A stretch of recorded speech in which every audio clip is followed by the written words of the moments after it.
7/10/2025 அன்று மத்திய பிரதேச அமைச்சர் திரு நரேந்திர சிவாஜி படேல் தமிழக சுகாதாரத்துறை மிகுந்த அலட்சியமாக இருக்கின்றது என்று பகிரங்கமாக குற்றம் சாட்டியிருக்கின்றார்.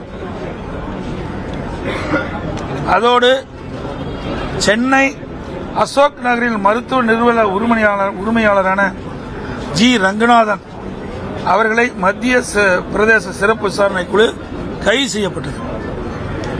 அக்டோபர் 15ஆம் தேதி சேசன் பார்மா மருந்து நிறுவனத்தில் உற்பத்தி தடை செய்கிறது. மேலும் மருந்து நிறுவனங்களுக்கு சொந்தமான இடங்களிலும் இடி சோதனை நடைபெறுகிறது. அதற்கு பிறகுதான் தமிழ்நாடு அரசு மருந்து கட்டுப்பாட்டு அதிகாரிகள் இடைநீக்கம் செய்கிறார்கள். தற்போது இறந்த குழந்தைகளின் எண்ணிக்கை 25. உலக சுகாதார நிறுவனம் WHO இந்த கோல்ட்ரிப் மருந்தை பயன்படுத்த வேண்டாம் என்று எச்சரித்திருக்கின்றது. இப்படி குழந்தைகளுக்கு தயாரிக்கின்ற மருந்துகள் அந்த நிறுவனத்தை தொடர்ந்து இந்த அரசு கண்காணிக்க வேண்டும். இப்படி கண்காணிக்காத காரணத்தினால்தான் இன்றைக்கு விலைமதிக்க முடியாத 20-25 பச்சிளம் குழந்தைகளை இன்றைக்கு இறந்திருக்கின்றது என்பது மிகுந்த வேதனைக்குரிய சம்பவம். இன்றைய தினம் கவன ஈர்ப்பில் மாண்பு சுகாதாரத்துறை அமைச்சர் அவர்கள்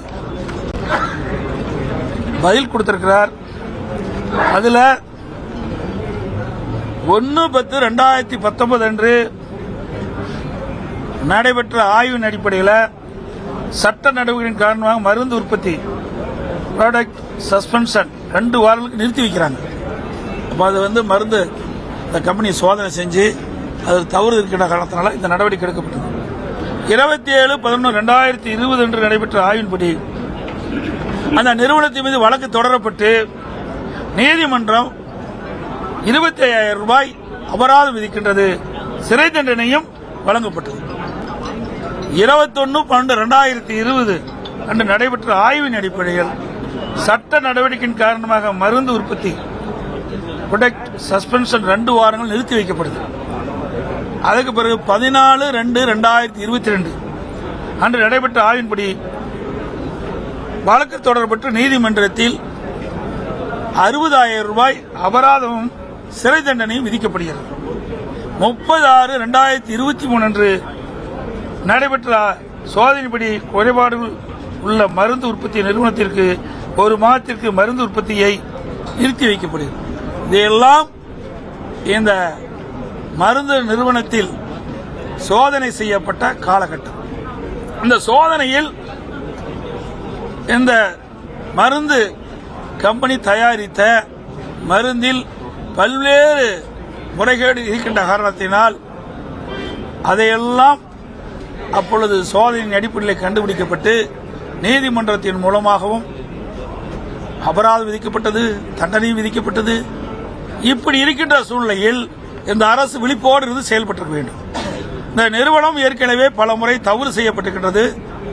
அந்த தவறை பல முறை அரசு மருத்துவ கட்டுப்பாட்டு அதிகாரிகள் சோதனை செய்து கண்டுபிடிக்கப்பட்டு நீதிமன்றத்தின் மூலம் அபராதம் மற்றும் சிறை தண்டனையும் கொடுக்கப்படுகிறது. அப்படி இருக்கின்ற அரசு அலட்சியத்தின் காரணமாக இன்றைக்கு 25 பச்சிளம் குழந்தைகள் இறந்திருக்கின்றது. 24ஆம் ஆண்டு இந்த இருமல் மருந்து தயாரிக்கின்ற கம்பெனிக்கு எந்த சோதனையும் மேற்கொள்ளவில்லை. 25ஆம் ஆண்டும் திராவிட முன்னேற்ற கழக அரசு சுகாதாரத்துறை இந்த மருந்து தயாரிக்கின்ற கம்பெனியில் எந்தவித சோதனையும் மேற்கொள்ளவில்லை. 24ஆம் ஆண்டும் சோதனையை மேற்கொள்ளவில்லை. 25ஆம் ஆண்டும் சோதனை மேற்கொள்ளவில்லை. எதற்காக சொல்லிட்டு சொன்னால் இந்த நிறுவனம் தொடர்ந்து முறைகேட்டில் ஈடுபட்டிருக்கின்றது. அதனால் சோதனை செய்கின்ற போதெல்லாம் அங்க அந்த மருந்து தயாரிப்பிலே குறை கண்டுபிடிக்கப்பட்டு அதுக்குண்டான நடவடிக்கை எடுக்கப்பட்டிருக்கிறது. அப்படி இருக்கின்ற பொழுது இந்த அரசு எச்சரிக்கையோடு இந்த மருந்து தயாரிக்கின்ற கம்பெனியை அவர்கள் கண்காணிக்கப்பட்டிருக்க வேண்டும். இப்படி இந்த மருத்துவத்துறை, இன்றைக்கு சுகாதாரத்துறை, இன்றைக்கு இருக்கின்ற அமைச்சர் ஏதோ பேசுகிறார். ஏதோ விளக்கத்தை கொடுக்கின்றார். ஆனால் 2024ஆம் ஆண்டு அந்த இருமல் மருந்து தயாரிக்கின்ற கம்பெனியில் ஏன் சோதனை செய்யவில்லை? 25ஆம் ஆண்டு இந்த அரசு அந்த இருமல் மருந்து தயாரிக்கின்ற கம்பெனியில் ஏன் சோதனை செய்யவில்லை? 2 ஆண்டுகள் தொடர்ந்து சோதனை செய்யாது இருக்கின்ற காரணத்தினால்தான் இந்த இருமல் மருந்து தயாரிக்கின்ற கம்பெனியில் பல்வேறு வேதியியல் பொருட்கள் அதில் கலந்து இந்த மருந்தை தயாரித்த காரணத்தினால் இன்றைக்கு உயிரிழப்பு ஏற்பட்டுகின்றது. ஆகவே இந்த அரசினுடைய அலட்சியத்தின் காரணத்தால் இந்த உயிரிழப்பு ஏற்பட்டு என்பதை நேரத்தில் சுட்டிக்காட்ட கடைபிடிக்கின்றது. பிளே ஸ்டோர் மற்றும் ஆப் ஸ்டோரில் இருந்து பாலிமர் செயலியை QR கோடு மூலம் பதிவிறக்கம் செய்யுங்கள். செய்திகளை உடனுக்குடன் பெறுங்கள்.